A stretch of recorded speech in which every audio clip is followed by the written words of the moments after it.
Dr. T.M. Manjunath, did PhD in Agricultural Entomology from the University of Agricultural Science, Bangalore. He is a versatile agricultural entomologist with over 5 decades of research and executive experiences in an agricultural university and several private sectors of national and multinational standings. He did extensive work on bioecology and control of a variety of insect pests, including those of cotton, rice, sugarcane, maize, and other crops. He is known as pioneer worker in the area of biological control, integrated pest management, and insect resistance, genetically modified crop. He established Biocontrol Research Laboratory of Pest Control India Limited during 1981 at Bangalore.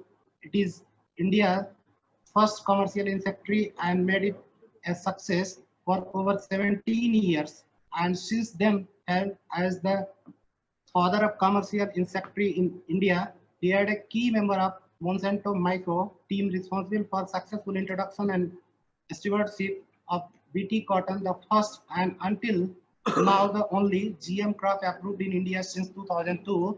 BT cotton being a new technology, he has undertaken the onerous task of creating awareness and clarifying doubts about the safety and benefits of this technology among farmers and other stakeholders through innumerable lectures, interviews, and instructions, articles, and books.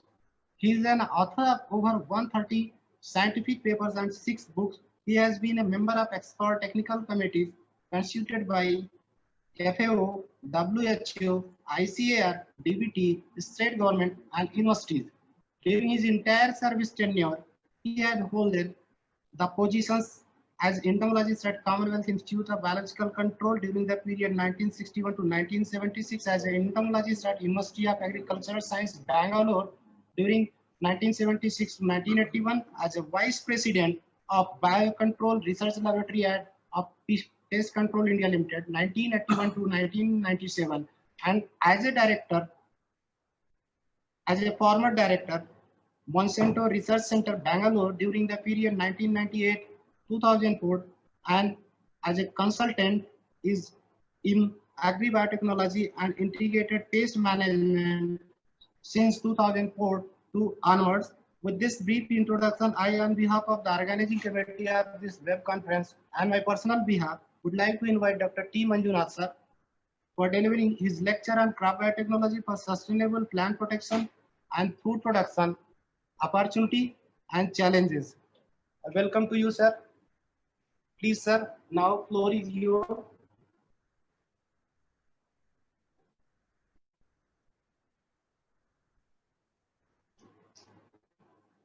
Sir.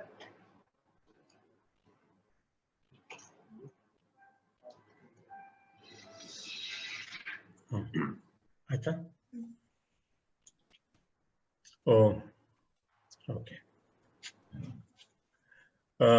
Thank you very much for that introduction. First of all, I would like to compliment Bihar Agricultural University for arranging this wonderful webinar. And the two organizing secretaries have been in contact with me for the last 7 to 10 days. And I was really thrilled to see how meticulous they have been. And I have also been attending the seminar right from the morning, and it is going on very well. So now coming to my presentation, it's going to be crop biotechnology for sustainable plant protection and production. So here there are two important words. Two important words are there. One is production and the other one is protection.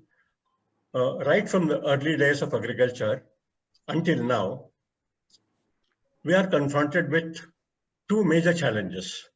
So they are production and protection. New technologies and strategies have been developed from time to time to improve the production and also protection. Production has become all the more daunting now because of the changing environmental conditions, particularly due to global warming. Moreover, there is a need for increasing the food production at least by 30% in the coming years to meet the ever-increasing human population. India's present population is 1.38 billion, which is projected to increase to 1.5 billion by 2030, thereby becoming the most populous country in the world. When that happens, India is going to replace China from being number one in the world. So I don't think we are going to be very proud of creating that kind of a world record. Protection is equally important. About 25 to 30% of our produce are lost to pests, diseases, and weeds, in spite of using huge quantities of chemical pesticides for their control. Protecting what is produced is a priority because what is saved is as good as produced.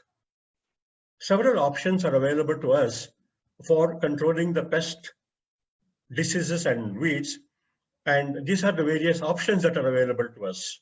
Say, for example, we have got biological control, biopesticides, host plant resistance, pheromones are playing a very important role in managing the pests. Then we have the traditional light trap, trap traps, and mechanical control, and also cultural control. And of course, above all, we have chemical control, which is the most dominant one in the field of pest management. But I'm going to touch upon today biotechnological options or genetic options. So this is going to be my topic today. What is crop biotechnology? See, the objective of crop biotechnology is to enhance crop production, to increase the production, and also to improve the quality of food. In biotechnology, all these are achieved by gene manipulation. So biotechnology, crop biotechnology is all about technology that is concentrating on gene manipulation. So it can be done in two ways. One is by introducing a new gene, having whatever trait we want, taking it from the outside source. And that source can be anything. It can be from a bacterium, or it can be from a virus, fungus, plant, or whatever other sources. And these sources, actually, they are not taxonomically related to the plant. So this kind of a transferring a gene from a totally unrelated source was unthinkable some years ago. And it was not possible by traditional breeding. So this is where actually genetic engineering or biotechnology has played a very important role. This is a very remarkable breakthrough.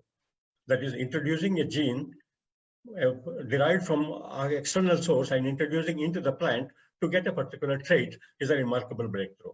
And another way is, instead of getting a gene from outside, the genes that are present within the organism or present within the genome itself can be altered or it can be edited, and that is called CRISPR technology. So by this way also we will be able to manipulate the genes. So whether it is genetic engineering or CRISPR technology, in both cases, we will be actually modifying the DNA. And crop biotechnology is a multidisciplinary approach. And with the help of this technology, with the help of crop biotechnology, and by transferring the genes, we will be able to develop crops having various traits. For example, by using the appropriate genes, we will be able to develop insects, or we will be able to develop crops that are tolerant to insects. That is, insect resistance crop can be produced. And we can also use genes, thereby the plants become resistant to diseases, and herbicide tolerant crops can be produced. And in addition to instead of only one trait, we can actually combine more than one trait in the same plant. That is, more than one trait can be stacked. For example, herbicide tolerant and insect resistance can be combined in the same plant. So all these traits that I have mentioned, whether it is insect resistance, disease resistance, herbicide tolerance, these are all plant protection traits, which is the subject of my discussion. In addition to this, it is also possible for us to develop crops by genetic engineering that are tolerant to abiotic stresses, like, for example, drought, cold, salinity, etc. And also, we can develop crops that can yield more and also with better quality. So when I say quality, the quality may be in terms of nutrition, in terms of increasing the shelf life, improving the taste, color, flavor, etc. So all these are possible with the help of crop biotechnology. And that's why I would like to say that crop biotechnology has opened actually a floodgate of opportunities for us. It is not only for the control of insects, diseases, and weeds. We can also develop crops that are resistant to abiotic stresses. When we talk about GM crops or genetically engineered crops, 1996 is a turning point for us, because in 1996, 4 insect-resistant crops were commercialized in the world. And these included Bt corn against European corn borer. And out of the 4 crops, 3 of them are for controlling the insects and 1 for herbicide tolerance. And these crops included Bt corn incorporated with a Bt gene called Cry2AB for controlling the European corn borer, which is very difficult to control. And then Bt potato for controlling a very hardy beetle called Colorado potato beetle. This is incorporated with Cry3AB. And another crop is Bt cotton for controlling the cotton bollworm complex. There are several species of bollworms, and this can be controlled by incorporating the gene Cry1AC. And then the 4th one, as I mentioned, this is for herbicide tolerance. Herbicide tolerant soybean has been developed for tolerance by incorporating a gene from another bacterium called Erwinia, and this is CP4. So all these 4 crops were commercialized in 1996. Although the crops were commercialized in 1996, the research on these crops began in 1983. And during about 13 to 14 years, a lot of trials were carried out.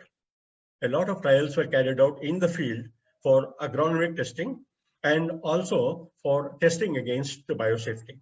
And all these were evaluated by the regulators. And finally, it was in 1996 that these crops are rolled out for commercialization. And simultaneously, another development took place for controlling the ring spot papaya virus. So this is a very terrible disease in Hawaii. And Hawaii actually grows a lot of papayas. And because of this virus, the entire papaya industry was about to be wiped out. And then came biotechnology, and a virus-resistant papaya was developed. Within 4 years, this was able to revive the papaya industry in Hawaii. And subsequently, a lot of more research took place. And as a result, several other biotech crops were approved. For example, an improved version of Bt cotton. The first version of Bt cotton carried only 1 gene called Cry1AC, and another gene was added to it to improve it. The second gene was Cry2AB2, and this was approved both in Australia and USA in 2004. And then Bt corn was also stacked with 2 genes, one for controlling the European corn borer, and the other one for controlling the rootworm. So both were stacked. And then in China in 2009, Bt rice was developed for controlling the rice yellow stem borer. And another major development took place by development of called Spartax maize, which is incorporated with not 1, 2, or 3. It was incorporated with 8 genes. Out of these 8 genes, 4 were meant for controlling the 2 insect pests, and 2 were meant for controlling 2 different herbicides. And then in 2013, Bangladesh approved Bt brinjal for controlling the fruit and shoot borer.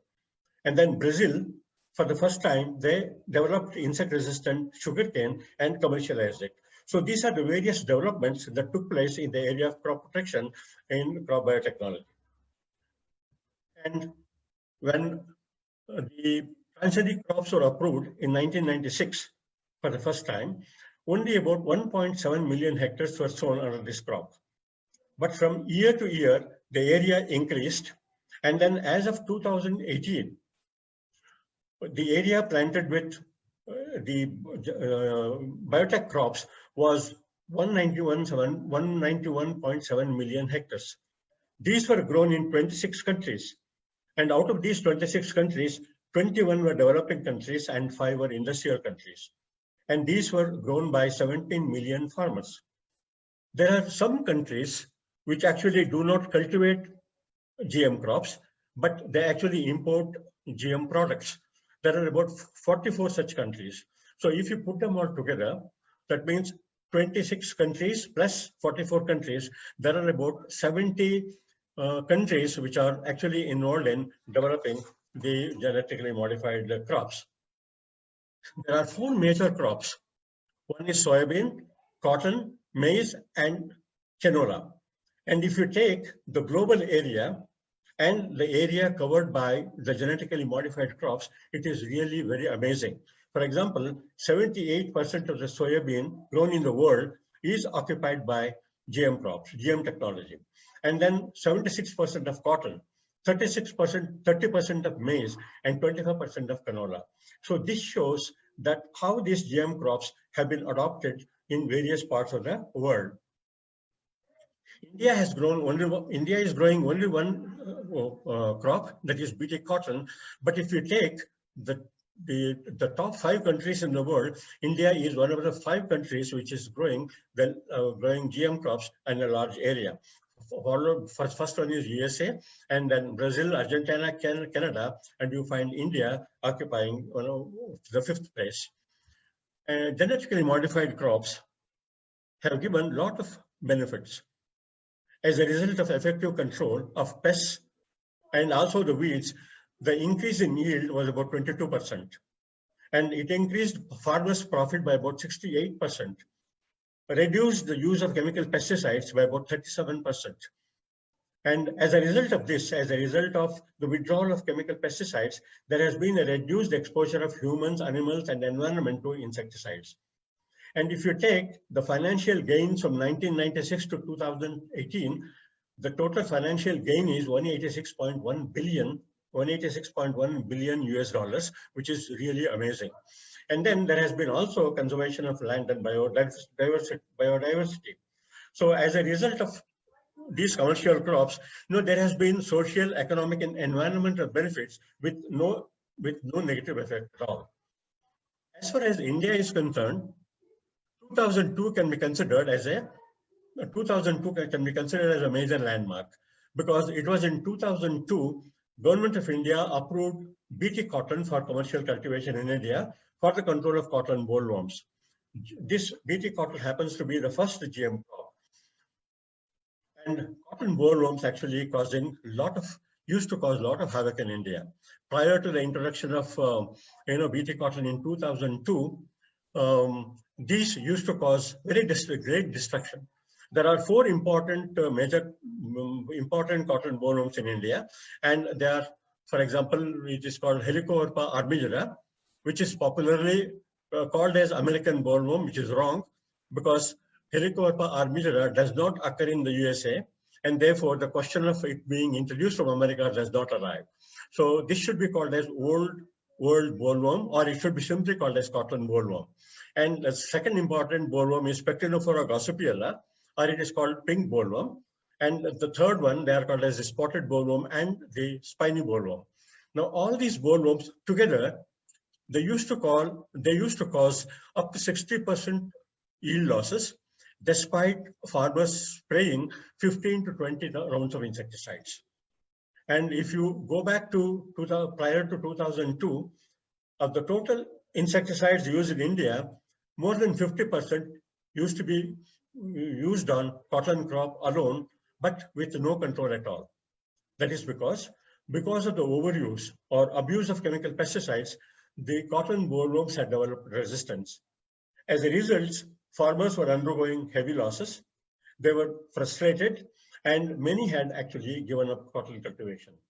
But still, those who were cultivating, they were continuing to spray insecticides because they had no option except spray and pray. So it was at that situation, it was at that critical juncture, BT cotton brought a ray of hope to the Indian farmers. And as I mentioned, 2002 it was approved, but the work started in 1994. as in the USA, in Australia, Mexico, in other countries, in India also, a lot of agronomic trials and biosafety studies were carried out.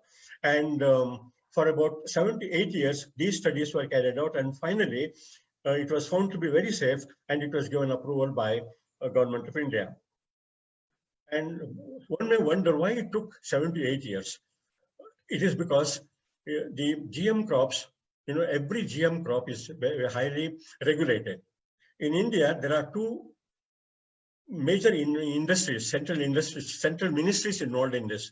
And one ministry is Ministry of Science and Technology, and the other one is Ministry of Environment and Forests.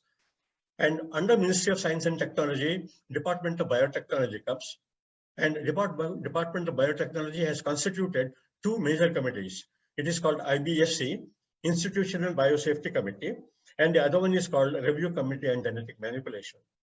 And under Ministry of Environment and Forests, we have a very big regulatory committee that is called Genetic Engineering Appraisal Committee.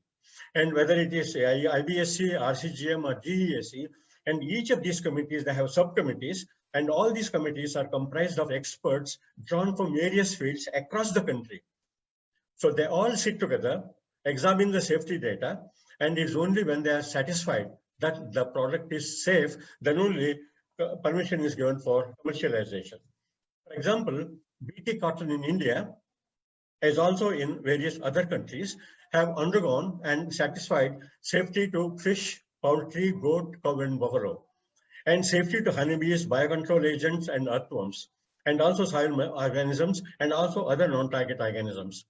And food and field properties were also tested, and the BT cotton or any other biotech crop, they should be substantially equivalent to their non-BT or non-GM counterpart.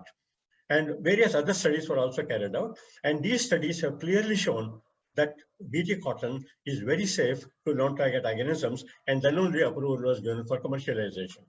And to explain as to how far the scrutiny takes place, for example, for evaluating the BT cotton, 13 agricultural universities and 9 central institutions, including ICAR, IRI, ICMR, CSIR, they are all involved. The scientists are involved. They looked into the legal and other aspects. And experiments were conducted in various parts of the country, and about 150 scientists belonging to all these organizations, they had overseen the safety parts. And over 6 years, scientific data were compiled, and it was about 5,800 page document was submitted to GESC, and it's only after going through all these things they approved. So this shows the enormous amount of research that has gone into testing the safety of BT cotton and also other products. And all these data that I have mentioned, they are available in the websites. Anybody can access these safety data. So when the first version of BT cotton was brought out, and it was in 2002, only one company produced one product. Then afterwards, several others also showed interest. For example, Mahiko, which brought out the first version of BT, it went one step ahead and brought out another version, an improved version of BT. It has got 2 genes in it. One is Cryvan AC plus Cry2 AB to improve the performance of BT cotton. And then Nath Seeds and JK Seeds, they also come up with their own version of BT cotton. In 2008, the Central Institute of Cotton Research and also University of Agriculture in Harvard, they brought out one more version of BT cotton. And then in 2009, Metahelix brought out one more version. And if you see all these things, in fact, BT cotton has been developed by several agencies. And out of these, the BT cotton developed by CICR and ESC, that is university, and they were withdrawn by ACIR because of certain integrity parts there. Otherwise, the rest of them, they were commercially available. When BT cotton was commercialized in 2002, only about 20,000 hectares were sown with that crop. Then afterwards, every year, the area under crop significantly increased from year to year. And as of 2018, the total area cultivated in India by BT cotton is 11.6 million hectare, which comprised about 95% of the total cotton area, and it was grown by 6 million farmers. So this is an unprecedented adoption of any new technology. So this shows the farmers' confidence in this technology. And BT cotton has given a lot of benefits to India. For example, as I mentioned, the cotton crop was about to collapse. At that time, this crop came and it revived cotton cultivation in our country. And as a result of effective control of bollworms by this technology, yield increased from 31 to 67%. The net profit to farmers ranged from 7,800 to about 30,000 rupees per hectare. And the reduction of chemical insecticides, it is about 25 to 55%. This, because of yield increase and because of reduction in insecticides and because of the profit, the farmers, about 6 to 7 million farmers, they were able to gain socio-economic benefits. And several seed companies and several industries were involved. More jobs were created because of this technology. And then, because of the withdrawal of chemical pesticides, there were environmental benefits. And also, it has created a lot of interest in academia as well as in industries. And at that time, in the early stages, several universities have introduced biotechnology as a special course. And also several industries, they have started working on GM crops. As a result of all these things, the most important factor is that India turned from an importer of cotton to an exporter of cotton, which is a major breakthrough. And if you put together the financial gain from 2002 to 2016, it is about 21.1 billion US dollars. So this shows that BT cotton has revolutionized cotton cultivation in India. Of course, I will not say that BT cotton alone was responsible for everything. Along with BT cotton, research contributions from plant breeding, agronomy has also contributed, but BT cotton played a major role in this.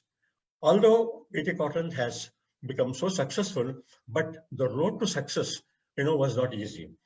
It was very tough because there was opposition to BT cotton from certain groups right from the beginning itself, even before the trial was commenced. They destroyed the experimental plots and held repeated protests against its introduction. They made allegations that BT plants are poisonous and they are harmful to humans, animals, other organisms, and the environment. They blamed that BT cotton is very costly. It is not effective against the Indian cotton bollworms. They said it caused a lot of losses to the farmers. As a result, the incidence of suicide in India increased because of BT cotton. And they also scared the public that BT gene will escape from the cotton plant. It will contaminate the environment and destroy the whole biodiversity. As a result of these allegations, there was a confusion in the mind, confusion and also fear in the minds of the public. What is missing was that they have failed to understand the scientific merit of BT and its product. And when all these allegations were made, every day there used to be new allegations, and there were about 75 doubts raised about it. I have actually pooled all these doubts and wrote a book in 2007 called BT Cotton in India, Question and Answers, for about 75 questions. Then afterwards, in 2011, I revised this book and about 85 questions are answered. So this publication is available on internet, and this will answer most of the doubts pertaining to BT cotton and also GM products. And what is most important for us is to understand the science behind Bacillus thuringiensis. BT is the abbreviation for Bacillus thuringiensis. It is a soil bacterium which is distributed throughout the world. It is ubiquitous. It was discovered way back in 1901 in Japan. There are about 80 strains or subspecies of BT, which together produce more than 180 BT insecticide triproteins. What is most important is that each triprotein selectively affects insects belonging to a particular order. For example, there are cryproteins which attack only Lepidoptera, insects belonging to the order Lepidoptera, which includes moths and butterflies. There are Bt proteins which attack only Coreoptera, that is beetles and bugs. Then there are Bt proteins which attack only Diptera, that is housefly and mosquito groups. And the Bt protein attacking one group of insect does not attack the other group of insects, leave alone attacking other organisms. Even within the insect kingdom, they are so very specific. And it is not a new product. For example, when Bt was discovered in 1938, it has undergone all the biosafety tests and proved to be safe, and it was used as a spray formulation throughout the world for controlling a very large number of agricultural and horticultural crops. And as I mentioned, in 1996, transgenic crops were introduced, and it was widely used all over the world. And actually in 2001, Bt has completed 100 years. It has 100 years of safe history. And during all these years, during the last 120 years, Bacillus thuringiensis has not caused any negative effect either on humans or animals or the environment. That is because Bacillus thuringiensis requires certain specific conditions for its activity. As I mentioned, it is naturally present in soil. But when organisms, whether it is insect or any organisms, when they come in contact with Bt, it has no effect. When Bt is present outside, it has no effect, because for Bt to be effective, it has to be taken inside the body of the insect. So that is, the insect has to ingest it. Then afterwards, it has to be solubilized, for which it needs an alkaline gut. Then it has to be activated, for which it needs a pH of more than 9.5. Then subsequently, it has to bind, for which it needs a specific receptor. So all these are present only in the susceptible insects. So when during the binding, it actually makes pores or holes in the tissue. As a result, the liquid leaks into the intestine. The entire insect body becomes a mess. The insect stops feeding, and finally it dies. So for Bt to be active, all these conditions are absolutely necessary. So these conditions are not available in humans or other organisms. For example, Bt needs alkaline gut, whereas our gut is acidic. And it needs pH of more than 9.5, whereas our pH is 1.5. And Bt needs specific receptors for binding. We don't have the receptors. So that is why even if you take Bt, even if the human beings or other higher organisms, they take Bt, it just passes through the intestine, it goes away without causing any damage. So this scientific aspect has not been understood by those who are blaming that Bt is poisonous to humans and other organisms. So Bt is, I would like to emphatically say that Bt is safe to humans, other non-target organisms, and the environment. And Bt is not a new product.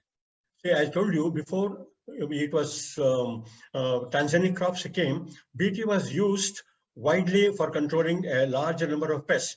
For example, of all the biopesticides, more than 62% were Bt only for controlling a variety of pests. And then, but using Bt as a spray or as external application, it has certain limitations. For example, when you spray, it is very difficult to get effective control of internal feeders. And then also, not easy to get uniform coverage of plant and foliage. After spraying, supposing it rains, it will be washed away. And another drawback is that Bt is very sensitive to solar radiation. But of course, at the same time, it has an advantage also. Bt as a spray formulation can be used anytime you want and any number of times or any crop.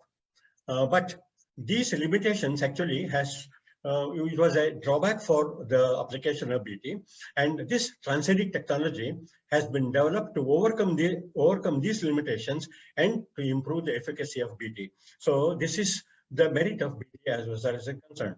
So what are the advantages of using Bt in a transgenic crop? Because here, Bt technology is made available in the seed itself. All that the farmers have to do is to sow the seeds. So when the seed germinates, right from seedling till the maturity of the crop, no BT is present inside. It is expressed within the plant in all parts. So that is called constitutive expression. Now, the entire plant, no matter whether the insect feeds on stem, shoot, flowers, or balls, it is killed. So entire plant is protected against the pest. And it is expressed day and night, almost throughout the plant life. And as a result of this, there is no need or very limited requirement of spraying the insecticides. And it is not washed away by rain, no drastic effect by weather conditions. Now, more than anything else, BT actually kills the pest larvae in the very early stage itself, because as soon as the larvae hatch from the eggs, they start feeding in the leaf, and during which process they ingest the BT protein and they get killed. So since the larvae are killed so young, so it prevents any potential damage to the crop. The incorporation of BT into the plant is almost like a vaccination therapy. When BT cotton was commercialized, the side by side with commercializing the technology, adequate precautions were also taken to see that the pests do not develop resistance to it. Because we all know that insects have an uncanny knack to develop resistance to any technology that we develop. For example, they have developed resistance even to the deadly chemicals. So knowing this, we had side by side with releasing the BT cotton and BT crops, the insect resistance management strategies were also released. And the most important amongst them was refuge planting and also gene pyramiding. Refuge planting, gene pyramiding means using more than one gene. And example for this was, for example, when first version of BT was released, it was called Bollgard 1, which had only one BT gene, Tri1AC. Then to improve its efficacy, the second version was brought out. It had 2 genes in it. And third version has got 3 genes, and 2 of them are derived from BT, and the third gene is derived from vegetable source, the vegetative VIP, vegetative insecticide protein. So this way, actually, we should try to bring out, because no product can last for a very long time. So therefore, we should be always ready with another product to replace it in case the insect develop resistance. Now, in India, BT cotton has done extremely well for several years, but of late, pink bollworm has developed resistance to it. It is one of the main reasons for its development of resistance is that the planting of refuge was not complied with. Now, even otherwise, also probably the pest would have developed resistance, but it developed resistance a little earlier because of non-compliance of refuge planting. So now another strategy has been developed recently. That is, instead of giving the refuge seeds separately, it has been mixed with the BT seeds and it is given. It is called a refuge in seed mix. So this way, the technology gets improved, year after year after we gain more and more experience. So there are several more opportunities for us to bring out more and more crops for pest disease and weed control. So one of the options, one of the pests that is causing a lot of damage to us is brinjal fruit and shoot borer.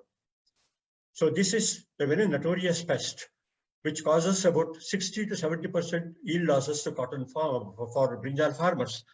And farmers actually spray 15 to 40 rounds of insecticides. Still, they're not able to get control because the tiny larvae, when they go inside the fruit, they don't get exposed to the insecticides. As a result, it's very difficult to control this pest. So BT brinjal has been developed in India, and it has undergone all the biosafety trials from 2001 to 2008.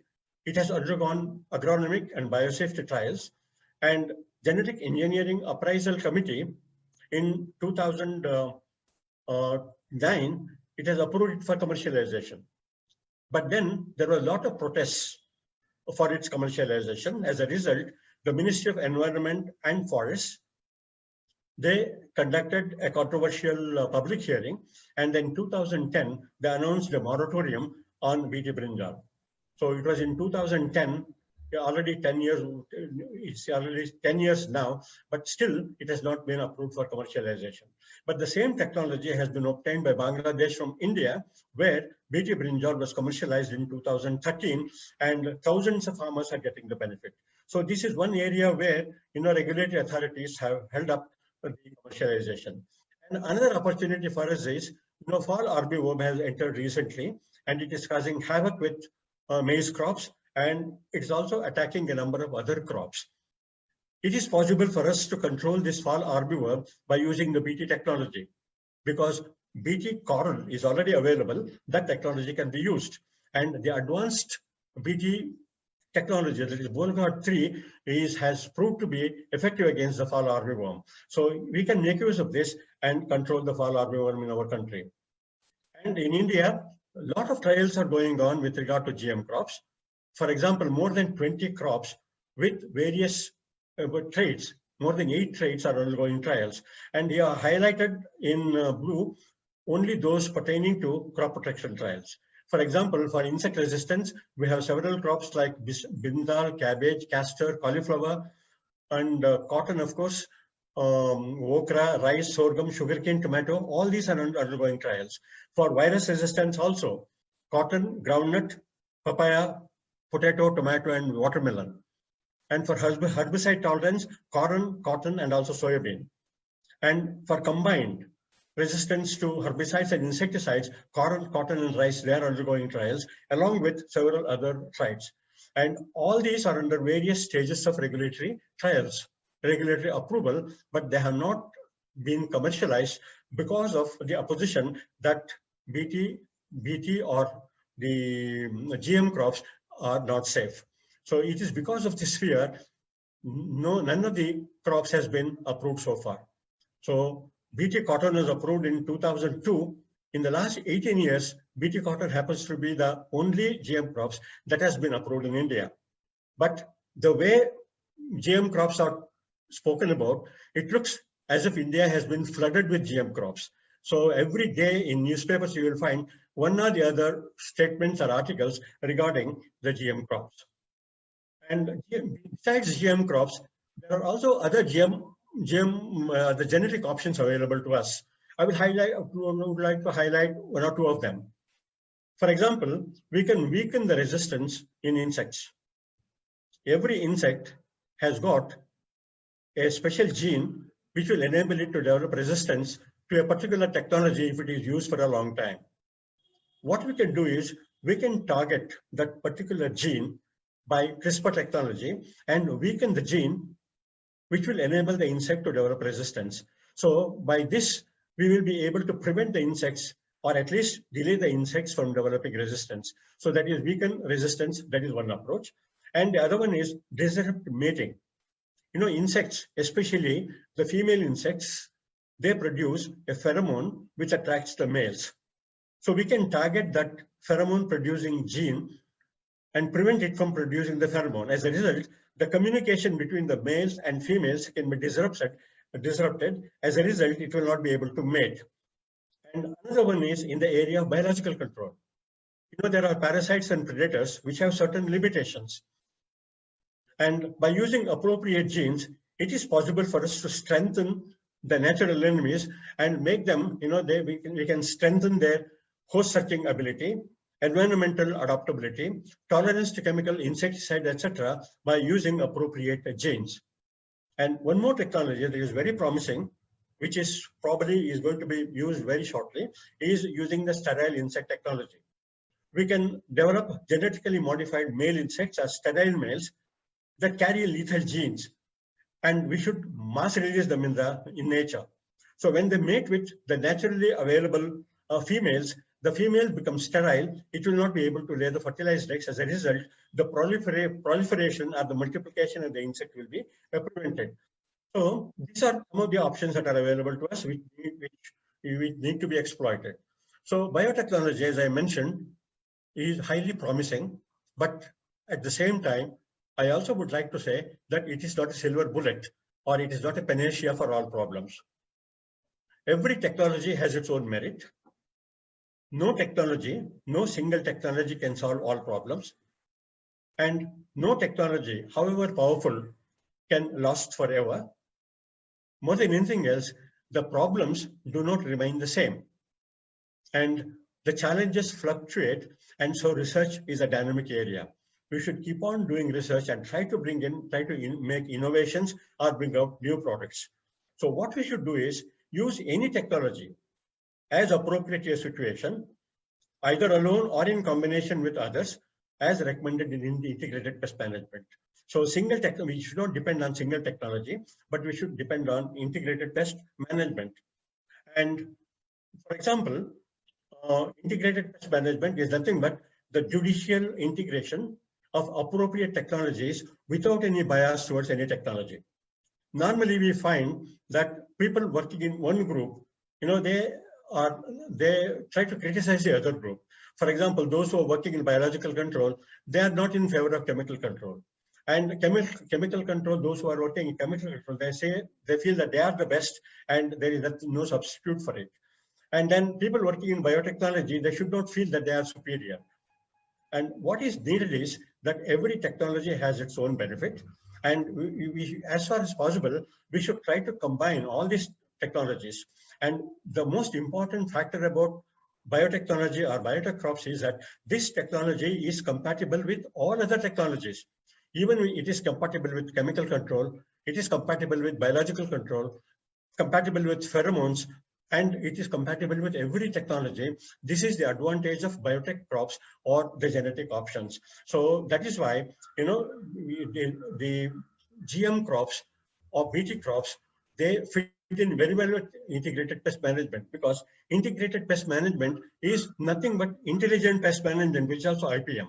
So that is why I think we should try to make use of biotech crops for managing the pests, diseases, and weeds along with other technologies, and thereby we will be able to help the farmers and we will be able to help the agriculture in our country. So with this, I would like to conclude. Thank you very much.